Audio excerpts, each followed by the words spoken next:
Bueno, vamos a empezar una nueva clase de Física 2. Buenos días, ¿cómo están?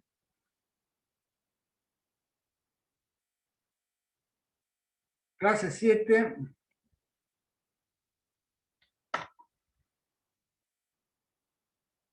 Acá hay un recuadro molesto que no puedo aceptar.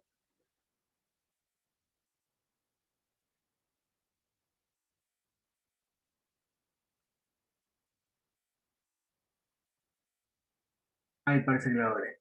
Bueno, eh, el plan de la clase de hoy es terminar con lo que empezamos la vez pasada, el tema que llamamos modulación y que está basado en esta idea de que los senos y cosenos nos sirven para representar una señal que empieza y que termina.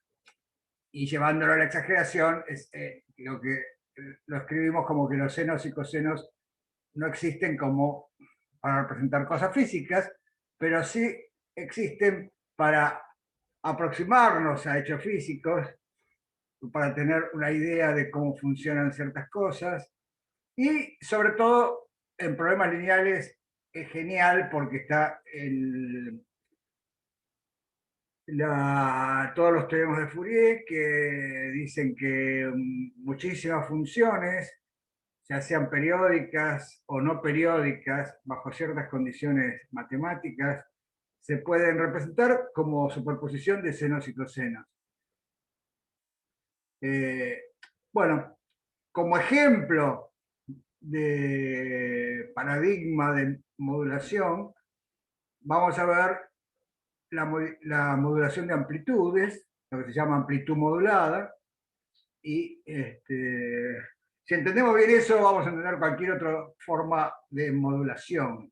Modular quiere decir eso, cambiar cosas y producir señales de que algo pasa de un 0 a un 1, de a un punto a una raya en el alfabeto Morse, o cualquier otra codificación que se nos ocurra.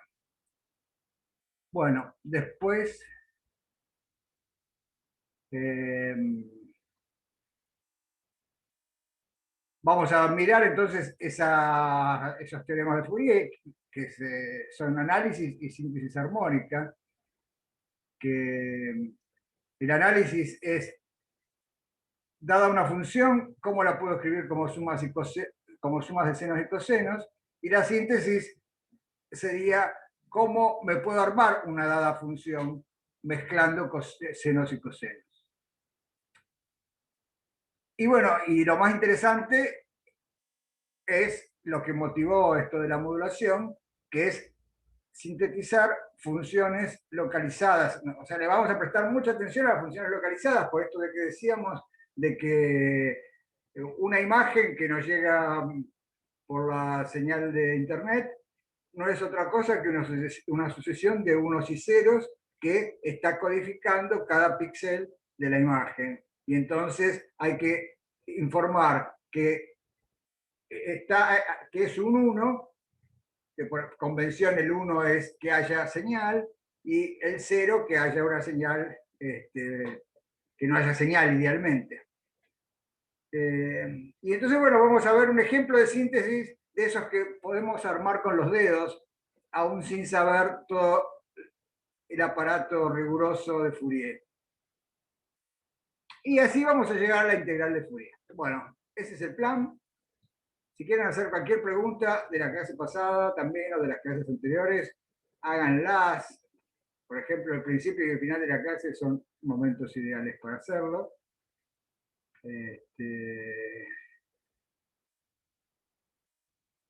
Bueno, por ejemplo, quisiera aclarar, ayer vi a la noche en el foro que alguien, no me acuerdo quién, preguntaba, que estaba leyendo una teórica o mirando un video, y preguntaba lo de inducir un nodo. ¿Está presente la persona que preguntaba lo del nodo en el foro?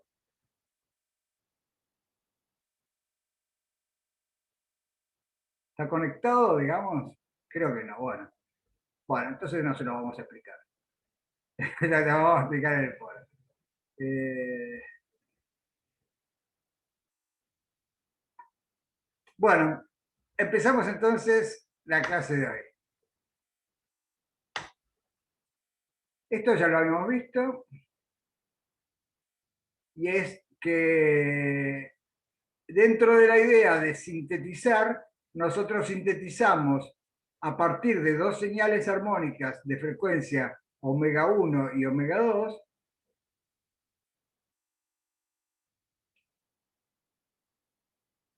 a partir de esas señales armónicas de frecuencias omega 1 y omega 2, sintetizamos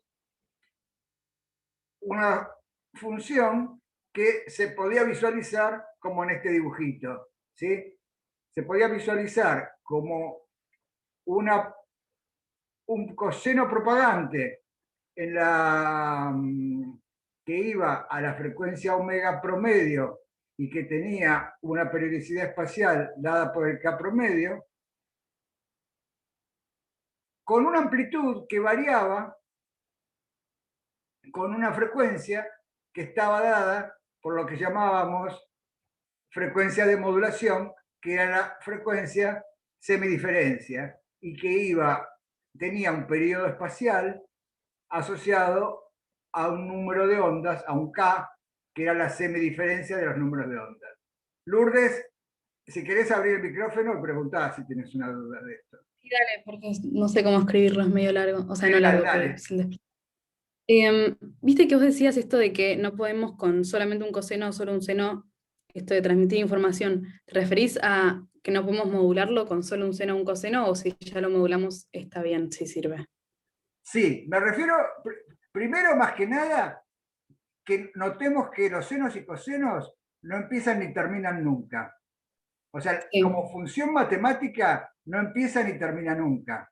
No es una función que esté localizada, aunque todavía no definimos lo que quiere decir localizada, pero una función que vos puedas decir, mira, su máximo está acá, y a este máximo lo podría tomar como el 1 de una codificación binaria, o como al punto de un código Morse.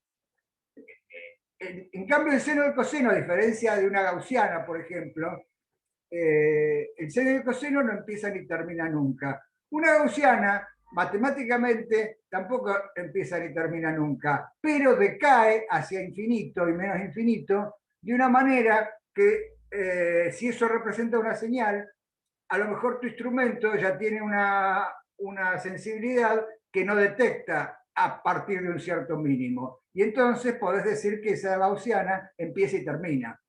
Eh, ¿Ves para claro, dónde sí. va el ejemplo, Lourdes? En ese Sí, sí, sentido, lo que no entendía era como, lo que no entendía era como si la modulás ya con un coseno, si eso se arregla o si no. O sea, cuando están los batidos estos, por claro, ejemplo, no, bueno, perfecto, todavía tu no. pregunta es una cosa que a lo mejor no estoy diciendo, y es que con esta modulación que tenemos, que la entendemos como, como un proceso de síntesis, miren, a través de una síntesis obtuve esto, una amplitud modulada, y es el ejemplo que está en todos los libros, la amplitud modulada, por la discusión que dije yo recién, y me parece que es lo que vos también te das cuenta, esta amplitud modulada tampoco nos sirve, porque tampoco empieza ni termina. En definitiva, es un coseno a la amplitud, a la frecuencia promedio, que está modulada por otro coseno. Y entonces este coseno, o sea, fíjate, la amplitud modulada es un coseno. Y entonces este coseno tampoco empieza y termina. Por más que es un ejemplo de modulación, en el sentido de que, miren, acá hay una modulación y una señal que armamos a partir de sumar dos frecuencias distintas. Pero esta no me sirve. ¿Sí? Eso quizás es lo que Sí. estabas viendo vos, Lourdes. Esta no me sirve como modulación en el sentido, claro, Franco acota en el chat, dice, es como ir tirando un tic cada tanto. Claro, pero si ese tic no empieza ni termina nunca, o si no cambia algo, si no cambió algo, ese tic, claro, más que sería como cantar siempre la nota la, ¿no? Y entonces canto desde el principio de los tiempos hasta el final la y nadie se entera más. Nada, es un fondo que no puedo detectar un mensaje. Para detectar un mensaje, para decir algo, voy a tener que parar cada tanto o pasar de la a si a do, y eso es otra cosa. ¿Sí? en ese sentido. Hacia ahí vamos. ¿Sí? Perfecto, mil gracias. No, de nada, Lourdes. Entonces, justamente esta transparencia, bueno, lo que sí nos sirve es para hacer el análisis de que si vemos la modulación, que es esta, cada uno de estos tics que está acá, esta modulación, que esta modulación se repite con una frecuencia que es la frecuencia semidiferencia. Y entonces, para que se mantenga la modulación, el máximo de la modulación, por ejemplo, si yo quiero caminar al lado del máximo de la modulación, tengo que moverme, tengo que cambiar el x a medida que pasa el t, porque esto se está moviendo. Fíjense, como es un coseno de kmx menos omega mt, es una onda progresiva, es una modulación progresiva. Y entonces para moverme con la modulación, me tengo que mover a km por x menos omega m por t constante. Y eso vimos en la clase pasada, que implicaba que los delta x y los delta t tenían que estar relacionados a través de esta relación, ¿sí? Que es lo que se llama velocidad de grupo. Es decir, que me tengo que mover con los tics estos, me tengo que mover con una velocidad que es el delta omega sobre el delta k, y en el límite de omega 1 tendiendo a omega 2, cerquita, eso tiende a ser la derivada de omega de k. Acá juega un papel fundamental la relación de dispersión, porque si el medio no es dispersivo, es decir, si la velocidad no depende de la frecuencia, omega sobre k es la velocidad que aparece en la ecuación de ondas. Y entonces resulta que la velocidad de grupo es igual a la velocidad que aparece en la ecuación de ondas. En cambio, si la velocidad que aparece en la ecuación de ondas es una función de omega, es decir, si el medio es dispersivo, de omega de k no es necesariamente la velocidad que aparece en la ecuación de ondas. ¿Sí? Entonces, en un medio no dispersivo, la velocidad de grupo, que es esta derivada, coincide con la velocidad de fase, que es la velocidad que aparece en la ecuación de ondas. En cambio, en un medio dispersivo, la velocidad de grupo no coincide con la velocidad de fase. Hace tiempo vimos dos acepciones de dispersivo. Patricio pregunta qué es dispersivo. Un medio es dispersivo si la velocidad que aparece en la ecuación de ondas depende de la frecuencia de la onda. ¿Sí? Es decir, por ejemplo, vamos a ver más adelante que las ondas electromagnéticas en el agua son dispersivas. El agua es dispersiva porque el agua está hecha de moléculas y a esas moléculas no les da lo mismo que uno trate de forzarlas con una frecuencia o con otra, porque tienen una cierta masa, tienen una cierta inercia y no les da lo mismo que las movamos con una frecuencia despacito, lenta o con una frecuencia rápida. Y entonces eso vamos a ver que las ondas electromagnéticas que representan el color rojo en el arco iris viajan con una velocidad de fase distinta en el agua que las ondas electromagnéticas que representan azul. Entonces, un medio es dispersivo cuando la velocidad de fase depende de la frecuencia. ¿Sí? Franco. Sí, eso sería lo que completaría la definición. Si revisen que hay una transparencia hace un par de clases donde se hablaba de que un medio dispersivo es eso. Y también se hablaba de dispersivo con otra acepción, con la acepción de que un medio se comporta como dispersivo a cierta frecuencia cuando una periodicidad espacial, una periodicidad temporal, induce una periodicidad espacial. ¿Sí? Es decir, cuando no teníamos ondas, ¿se acuerdan que vimos el caso de un modo localizado? Y decíamos, esto no corresponde a un comportamiento dispersivo porque una frecuencia induce una función exponencial decreciente. Bueno, pero que un medio sea dispersivo en este contexto es eso, que la velocidad de fase depende de la frecuencia. Si depende de la frecuencia, es dispersivo. ¿sí? Entonces, esta velocidad de grupo, que en general no es igual a la velocidad de fase, es igual solo cuando el medio no es dispersivo, resulta que se puede probar que es la velocidad con que se propaga la energía, siempre. O sea, si la energía viaja con una cierta velocidad, esa velocidad es la velocidad de grupo, no la velocidad de fase. Profe, disculpe, una pregunta. En esa diapositiva que usted mencionaba dice que el medio dispersivo es cuando K no es función lineal de omega, o sea, que no es función lineal de la frecuencia.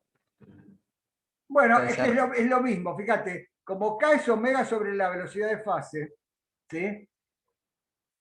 ¿Está bien? Sí. Podríamos aclarar esto. Eh,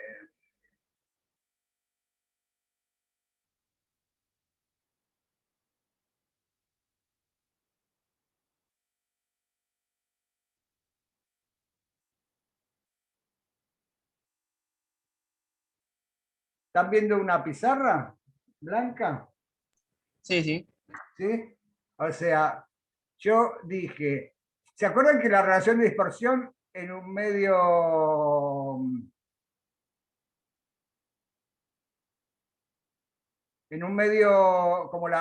continuo como en la soga, la relación de dispersión era K igual a omega sobre B? ¿Sí? Porque salía K igual a omega sobre la velocidad que aparecía en la ecuación de ondas. Esta es la velocidad que aparece en la ecuación de ondas. Y entonces, si yo graficara K en función de omega y B no depende de la frecuencia, ¿cuál es el gráfico de K en función de omega?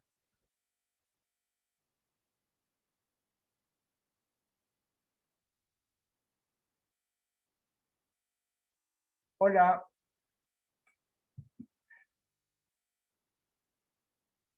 ¿Sí? ¿Cómo es la función K de omega si B no depende de la frecuencia? Una recta, Mauro, claro, una recta, muy bien. Es una recta, ¿sí? Es decir, K en función de omega es una recta cuya pendiente está relacionada con la velocidad. Esta velocidad es la que aparece en la velocidad, en la ecuación de ondas. ¿Sí? Una recta que pasa por cero, dice Boris. Muy bien. En cambio, si B depende de omega, ¿sí? Entonces, K como función de omega ya no es una recta, porque depende de qué tipo de función de omega sea B, ¿no? ¿Se dan cuenta? Eh,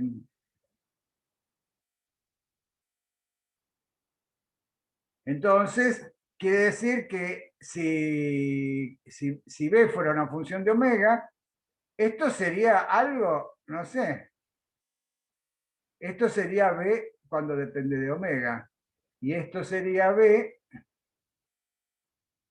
constante.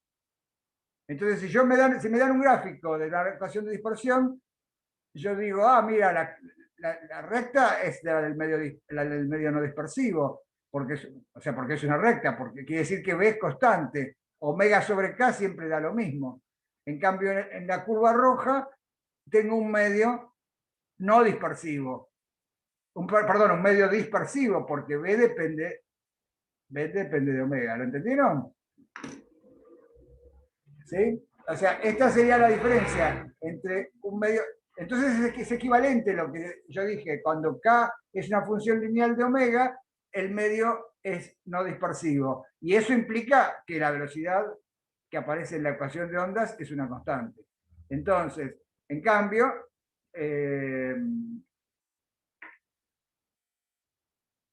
en cambio, bueno,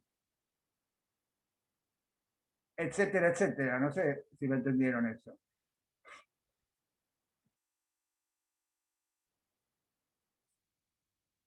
Un poquito de feedback, por el amor de Dios. Bueno, se entendió, perfecto.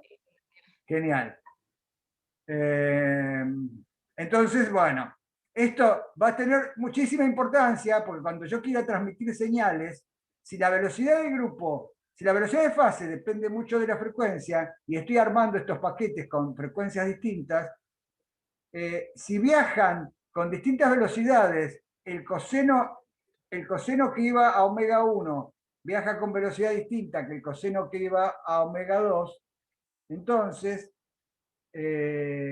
a lo mejor me dan este dibujito en un instante, pero me dan otro dibujito distinto en otro instante, porque la superposición no va a ser siempre así.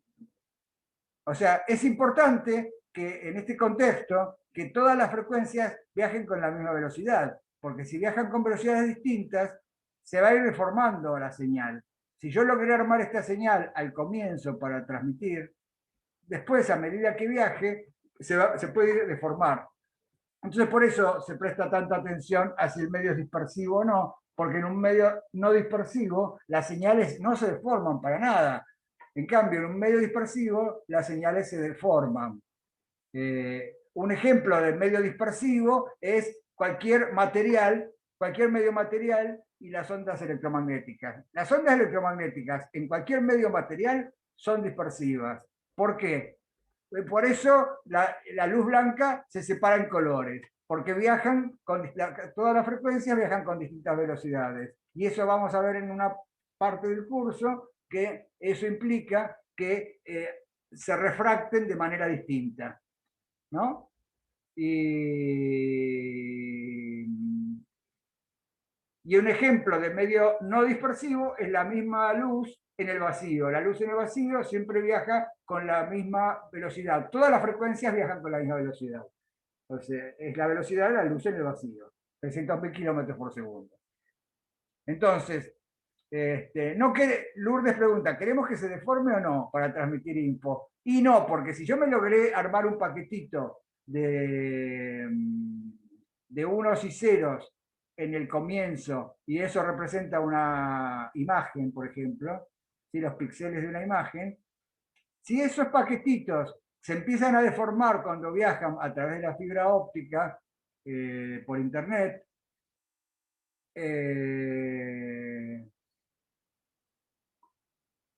se van a ir deformando y entonces puede ser que el detector que tenía que detectar un 1 no detecte un 1 y empiece a haber problemas.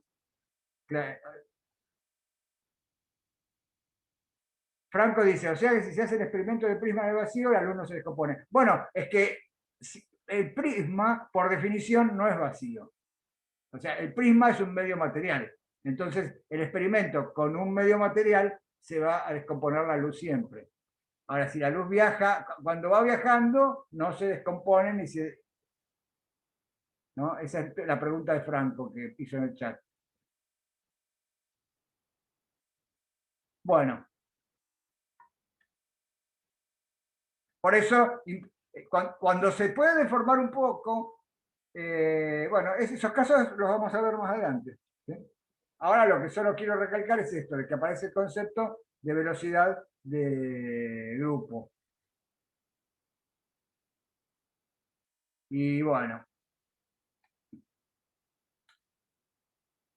Ustedes ven un recuadro amarillo que estoy viendo yo cada rato, la verdad, que me molesta bastante. A ver, voy a hacer una cosa, voy a dejar de compartir.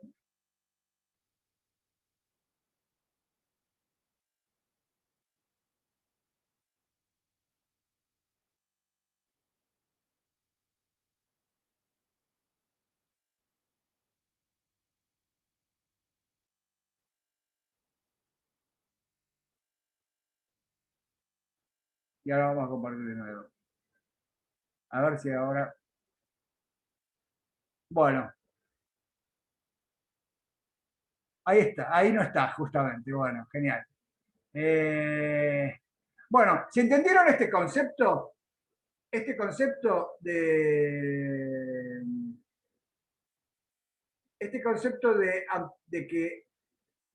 modulación, bueno, en este ejemplo de dos frecuencias que nos viene acompañando, tenemos la amplitud modulada, que iba a la frecuencia semidiferencia, por el coseno que iba a la frecuencia promedio.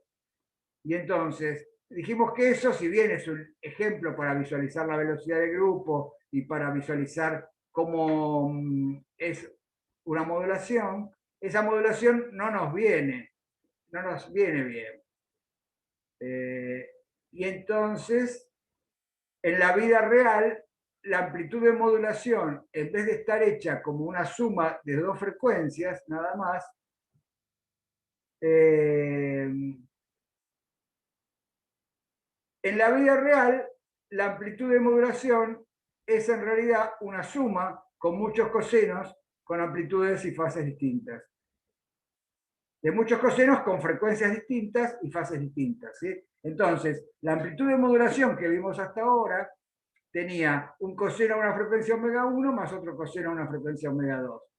Las amplitudes de modulación que se usan en amplitud modulada, en lo que se llama amplitud modulada, en realidad son una suma, esta suma que está acá, de A sub m, que quiere decir amplitudes de modulación sub j, no dos nada más como había en nuestro ejemplo, por cosenos de omega mj, no solo omega 1 y omega 2, sino muchos omega mj, y con fases phi sub mj. ¿Está claro esto?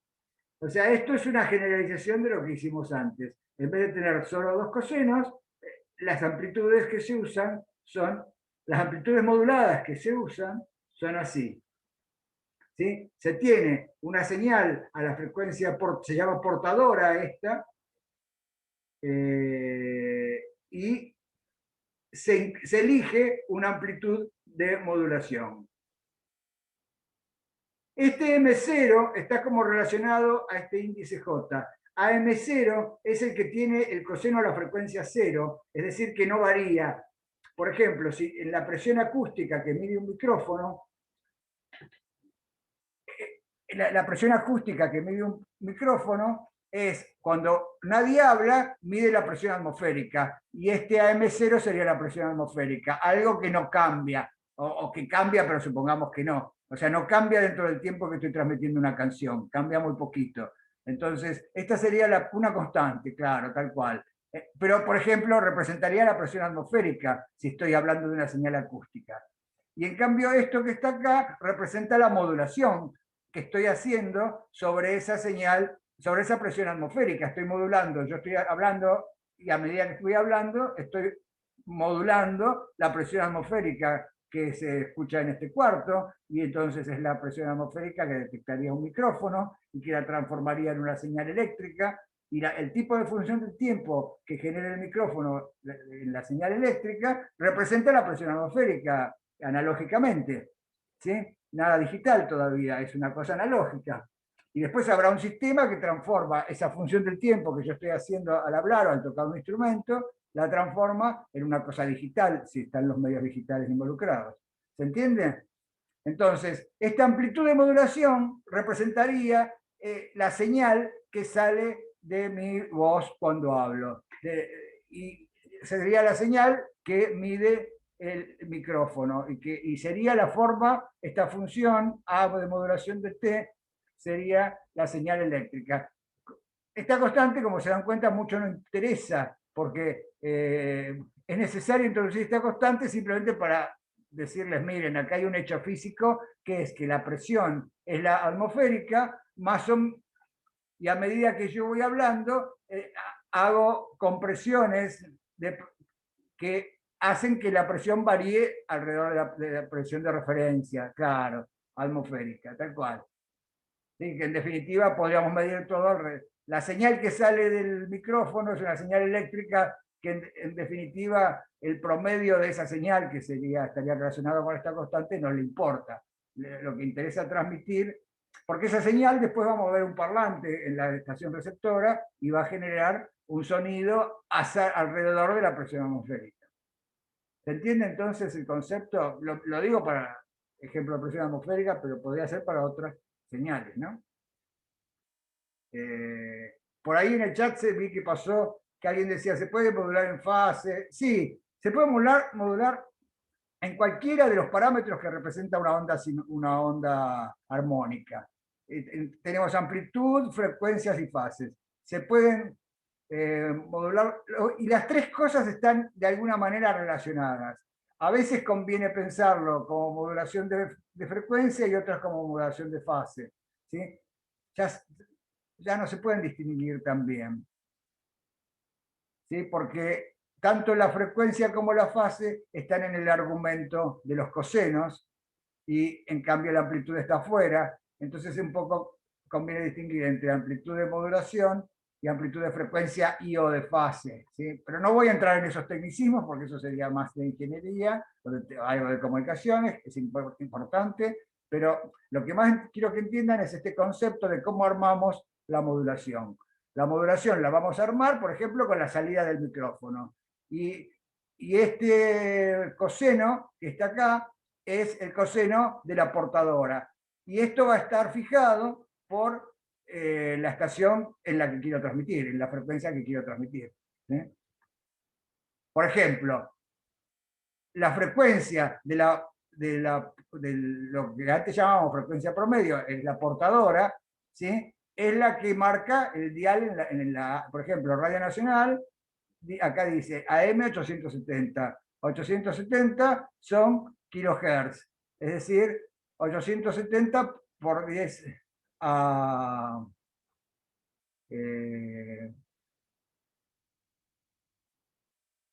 Facundo dice, creo que no son dispersivas o no dispersivas, sino que es el medio.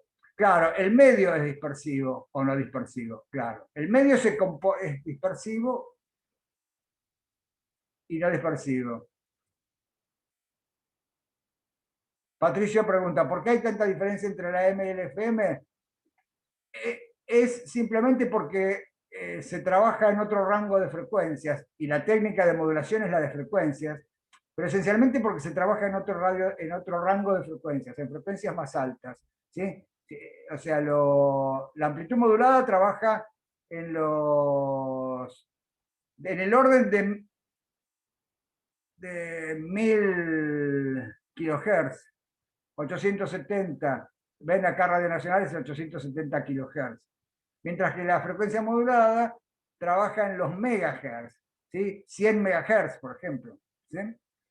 O sea que es mucho más grande. Y vamos a ver que la frecuencia de la portadora, esta omega P, tiene que ver con el ancho de los canales que puedo poner, con el ancho de banda, lo que se llama ancho de banda, pero es un concepto que todavía no vimos, así que después te va a quedar más claro, Patricio, y a todos la diferencia entre AM y FM.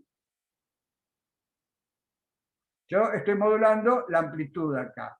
¿Sí? Y entonces, lo que dije recién, ¿no? Lo discutimos recién, la dependencia temporal de la modulación es impuesta por la dependencia temporal de la señal a transmitir. Si quiero transmitir señal acústica, música, voces, conversaciones, eso lo voy a poner en el micrófono, lo que voy a estar transmitiendo son las variaciones de presión que están en este cuarto desde el cual estoy transmitiendo. ¿Sí? Ahora, la frecuencia de la portadora va a estar fijada por lo que me deje cierta convención que va a haber entre los entes nacionales o internacionales o entre dos personas que dicen transmitimos en tal y vos recibís en tal frecuencia, sintonizate en tal frecuencia. Justamente la señal que sale de mi... Sí, Alejandro pregunta, si querés modular la frecuencia, ¿sale la misma ecuación o usas otras? Las ecuaciones van a ser otras, porque ya va a ser otra cosa. Voy a tener que cambiar, voy a tener que ir un poquito más atrás. El concepto va a ser similar, ¿sí? Pero no es lo que estoy haciendo. Lo que estoy haciendo ahora es amplitud modulada, Alejandro. La idea es la misma. La modulación que le voy a hacer a las frecuencias, si le hiciera, va a estar impuesta por la señal que quiero transmitir. Y bueno, en radio, como dije, es una señal acústica, pero se puede codificar y transmitir cualquier otra información. En televisión, en la televisión aérea, es una señal, es una imagen, es una sucesión de imágenes. ¿Sí? La frecuencia de la portadora está fija, Patricio, porque esa la fija un ente que es el que dice a Radio Nacional le doy 870 kilohertz y a la radio de al lado le doy tantos otros kilohertz y así. Eso es una cosa que tiene que estar fija. Entonces, bueno, ahora el siguiente paso que quiero que vean,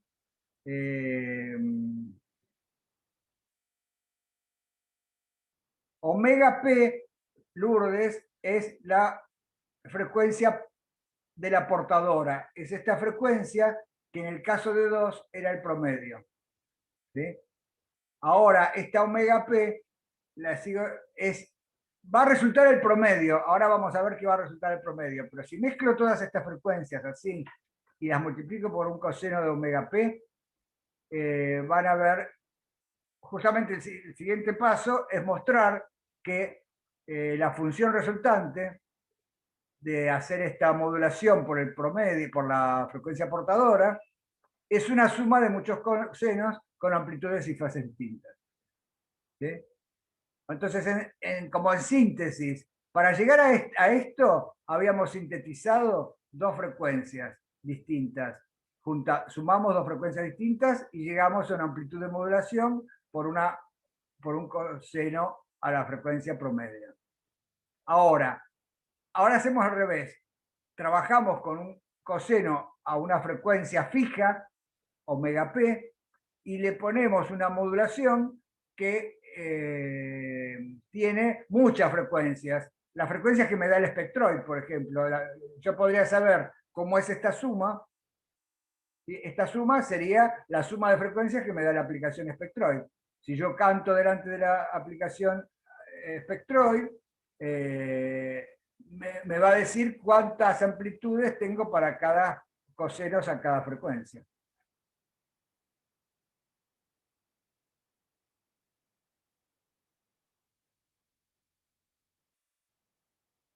¿No? Carolina dice, no me queda muy claro cómo se transmite información. Y Carolina, la respuesta es, te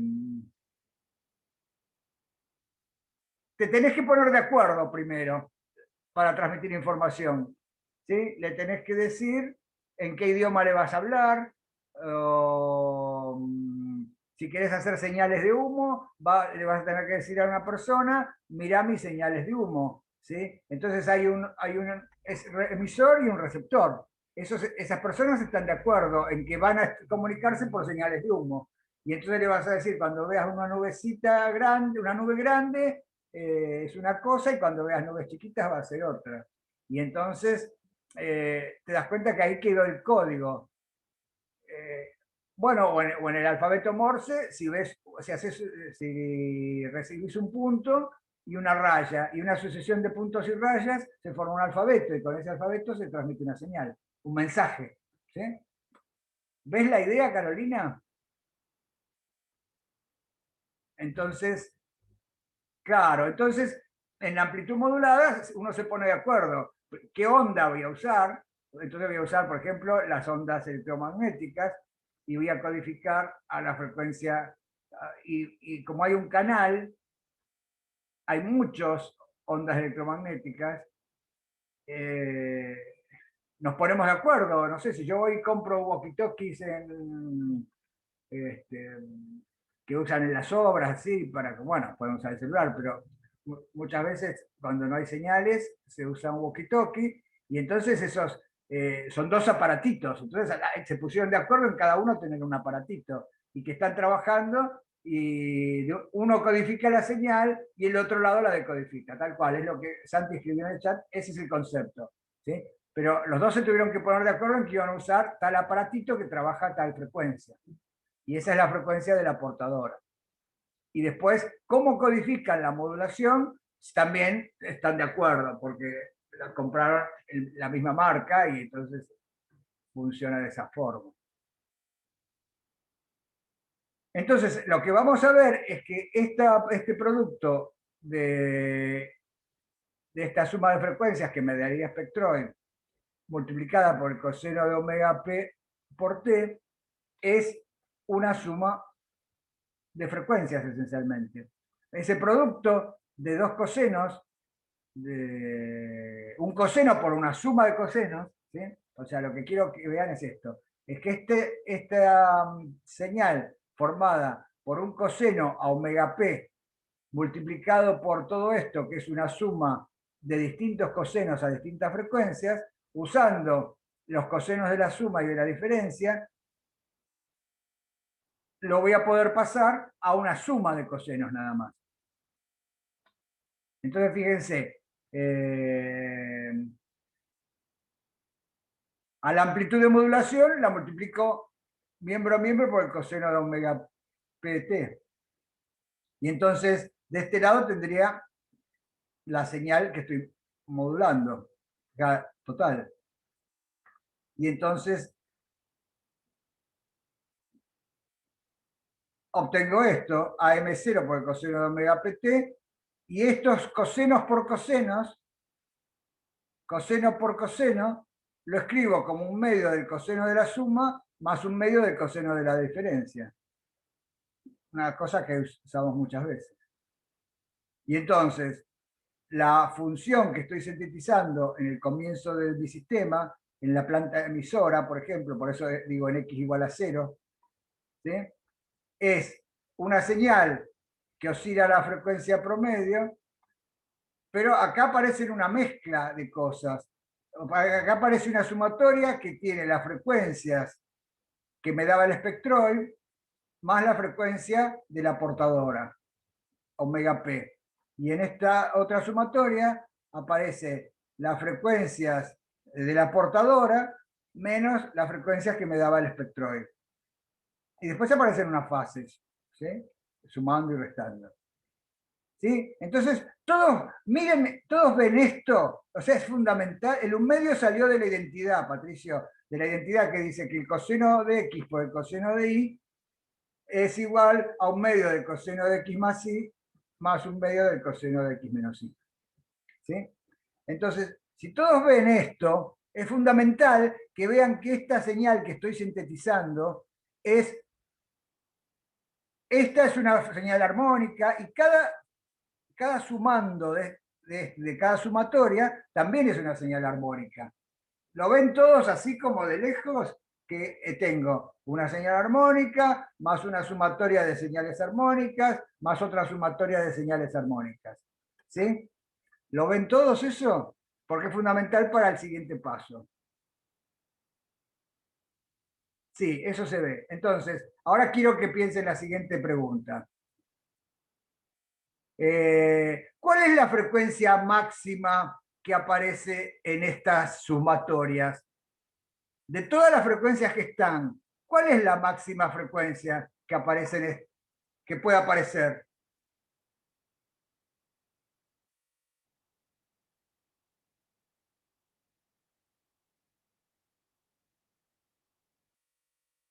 Claro, esa máxima frecuencia va a estar en la sumatoria de la derecha, pero fíjense que va a ser en la sumatoria de la izquierda, perdón, ¿no?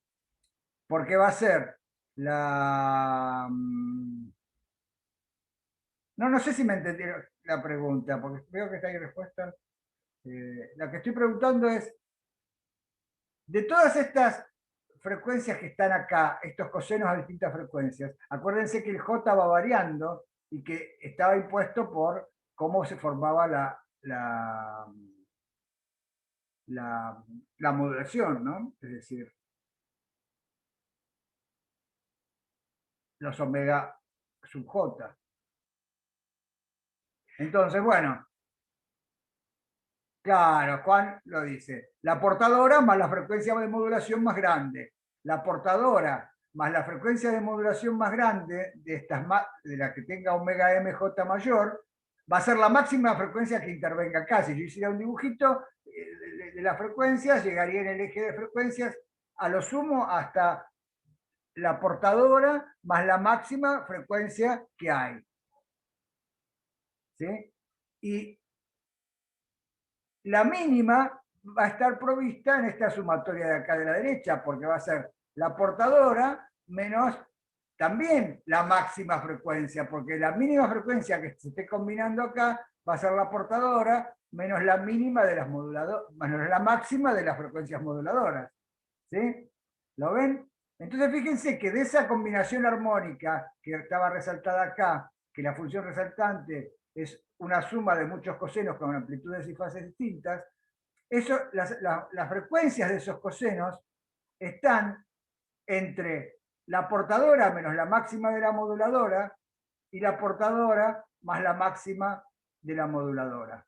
¿Sí? Si esto fuera sonido, y sabemos que el sonido audible va entre del orden de 50, más o menos, 50 ciclos por segundo, hasta, no sé, 10.000 ciclos por segundo, ¿sí?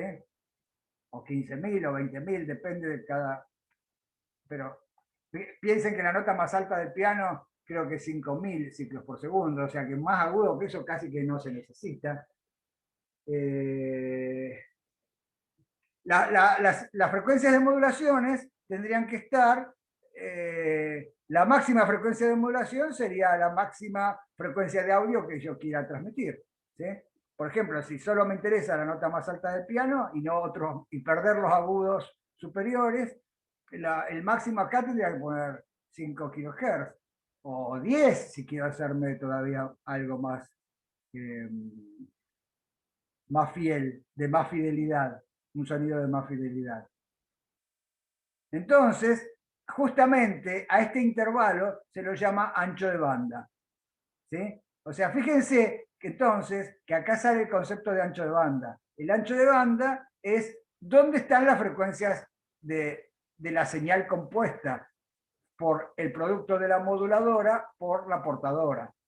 Entonces, el oído depende, Patricio pregunta, ¿hasta cuándo llega a escuchar el oído? Bueno, depende de cada persona, de cuánto haya usado los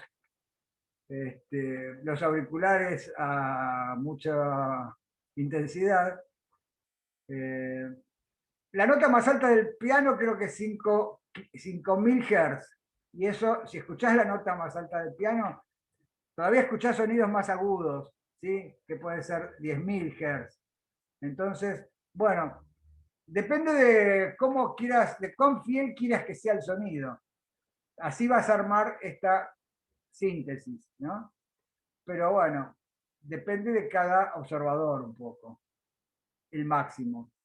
Pero cuando justamente las señales de amplitud modulada dicen, no quiero tener tan alto ancho de banda para transmitir sonido, no quiero transmitir música de cámara y música clásica, no, con mucha fidelidad.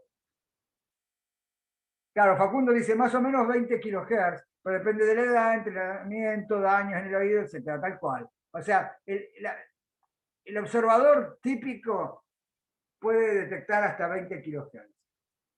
¿Sí? Lo que hablaba recién Pablo Nobile, claro, sí, bueno, es eso, es lo mismo, veo que dice. Pero bueno, es como que para automatizar esto hay que poner como ciertos parámetros, ¿sí? Lo que queda claro del análisis que hicimos recién es que las frecuencias con que tengo que sintetizar la señal están comprendidas entre una frecuencia mínima y una frecuencia máxima, ¿sí? A eso, a la diferencia entre la frecuencia máxima y la frecuencia mínima, se lo llama ancho de banda. Y fíjense que la diferencia entre esta frecuencia máxima menos esta frecuencia mínima, el promedio no aparece, ¿no? Porque es omega p más omega máximo menos omega p menos omega máximo. Y eso me da 2 veces omega máximo. Entonces, lo que se llama el ancho de banda está relacionado con 2 veces la máxima frecuencia de modulación. Y la máxima frecuencia de modulación depende de cuánto esté dispuesto a mandar de los agudos más altos. Si 20 kHz, que es lo que dice un observador sano y joven que puede escuchar, o 5 kHz, que es la nota más alta del piano. Entonces, eso determina el ancho de banda. ¿Y por qué es importante el ancho de banda? El ancho de banda es importante porque la amplitud modulada, si uno se fija en la página, hay entes internacionales, como por ejemplo acá está el ENACOM, que es un ente que regula cómo son las transmisiones en amplitud modulada. Y entonces dice: banda de frecuencia cuya frecuencia central coincide con la asignada. Claro, esa se la dieron. Es la que marca el dial, acá, 870 kHz para Radio Nacional, por ejemplo, ¿sí? Y cuya anchura de banda es de 10 kHz. Entonces, fíjense, le da 10 kHz, que si recién dijimos que el ancho de banda ideal sería, en audio, sería entre 50 y 20 kHz, y entonces, bueno, fíjense, el ente para amplitud modulada está diciendo, bueno, no transmitas en 20 kHz, porque te voy a dar un ancho de banda que va a ser más chiquito. ¿Sí? O sea, fíjense, es lo que escribió Pablo en el chat, fíjense que la consecuencia es esta: el ancho de banda está seteado según el mensaje que necesite mandar. Si necesito mandar un mensaje donde hay una gran variedad de frecuencias, porque es un concierto de música clásica que tiene a lo mejor unos agudos que se escuchan y un oído entrenado los escucha, y ahí me paso a frecuencia modulada, que tiene más ancho de banda. ¿Sí? O sea, lo uso para transmitir información, y este es el ejemplo. ¿Sí? Y en cambio, si yo lo que quisiera transmitir es, por ejemplo, televisión aérea, también es el mismo concepto. Tengo que poner la frecuencia de aportadora, pero las frecuencias de modulación van a estar impuestas por el número de cuadros por segundo. O sea, porque yo voy a querer agarrar una pantalla y dividirla en píxeles, y entonces a cada píxel lo voy a codificar con un nivel de grises o nivel de colores. Entonces voy a tener que usar una codificación para los colores, una codificación para los píxeles, y además voy a tener que decirle que voy a tener que pasar 20 pantallas por segundo para que el ojo no vea una continuidad, ¿no? O sea, el tema de la persistencia retiniana, que nosotros en una película, si nos la pasan muy lento, vemos los cuadros, pero si nos la pasan rápido, vemos como si simulara un movimiento real, ¿no? Pero que está como... Está muestreada, la realidad está muestreada en un número de cuadros por segundo, que depende de esta propiedad nuestra, que es la persistencia de la retina. ¿Sí? Entonces, por eso, para transmitir en televisión, como hay más información, el ancho de banda va a ser más grande. Y entonces, si transmitieran este canal de entre 500 y 1600 kHz, no me alcanzaría y podría poner a lo mejor solo 2 estaciones. En cambio, si le asigno para transmitir audio nada más, y entonces puedo poner, no sé, 10 estaciones. La conclusión es esta: cuanto más grande sea la frecuencia de las moduladoras, más va a aumentar el ancho de banda, y entonces voy a tener que ir a mayores frecuencias portadoras, porque cuanto más información haya, más frecuencias más altas voy a tener que ir. Entonces, si estoy usando señales de ultra resolución, por ejemplo, películas de ultra resolución, con un cuadro ancho, y bueno, cada vez son más gigabytes que estoy transmitiendo, y los archivos son más grandes, ¿no? y lo tengo que transmitir a la misma velocidad para que el observador no se dé cuenta de que hay cuadros. O sea, bueno, más allá de todas las preguntas que veo que están haciendo, porque el tema es súper interesante, no nos vamos a meter en los tecnicismos de esto, más que nada lo que quiero es que entiendan hasta acá. ¿Sí? Y el mensaje es esta, cuanta más info, más frecuencia. Entonces, eh,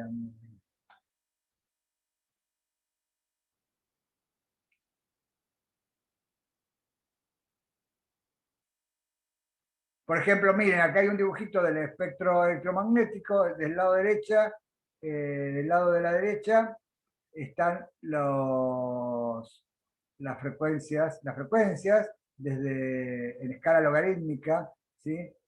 Eh, Acá estaba las frecuencias estáticas, casi cero, acá del orden de 10 ciclos por segundo, de 100, de 10.000, de 1.000.000, ¿sí? ¿Ven? Acá, por el orden de los 100 kHz, están las ondas de amplitud modulada, ¿sí?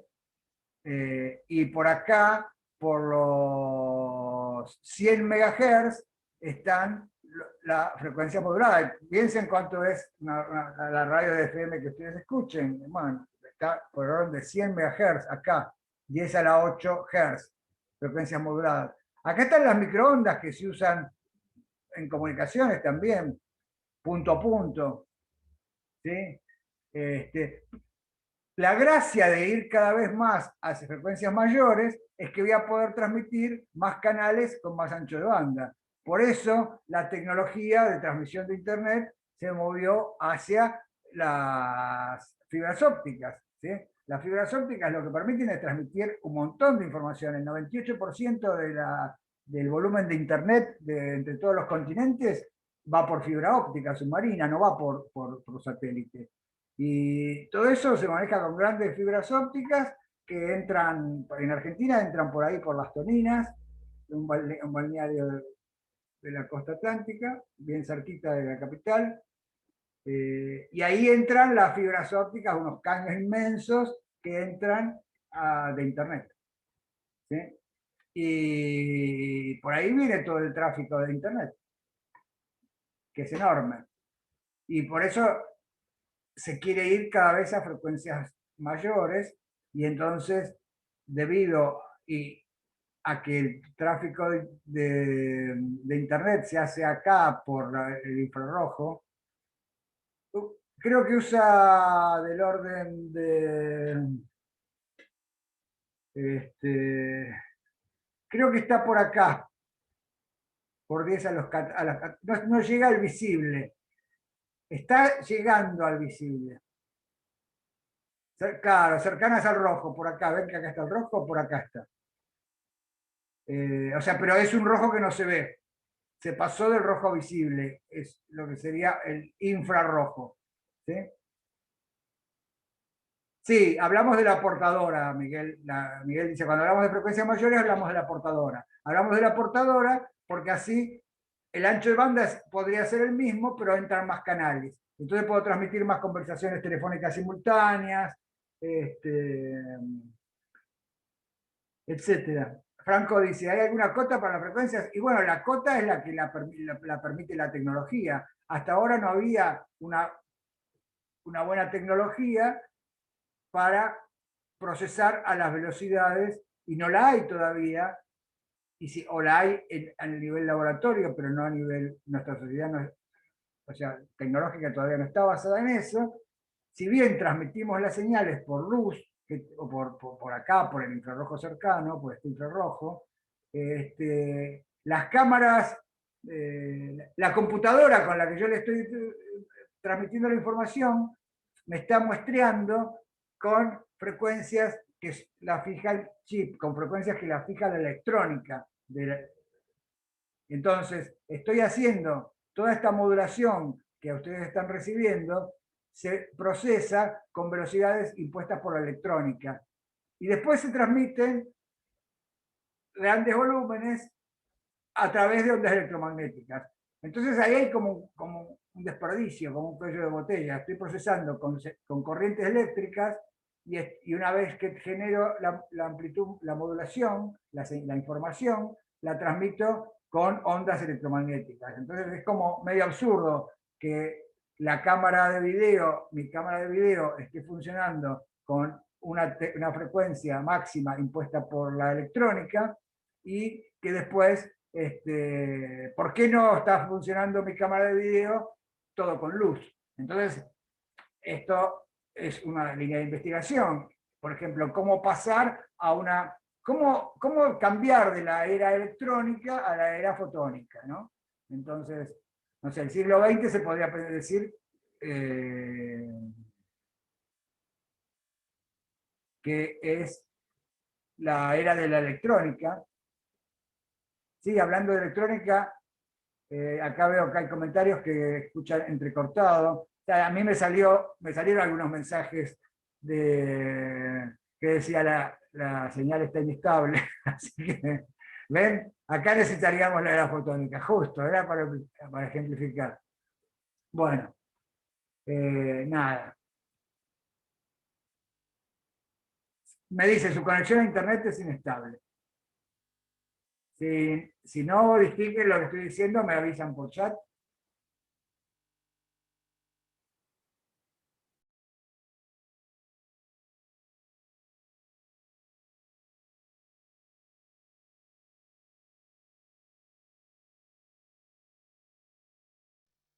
Hola, hola. Ahí volví, creo. Se cortó la señal. ¿Me escuchan?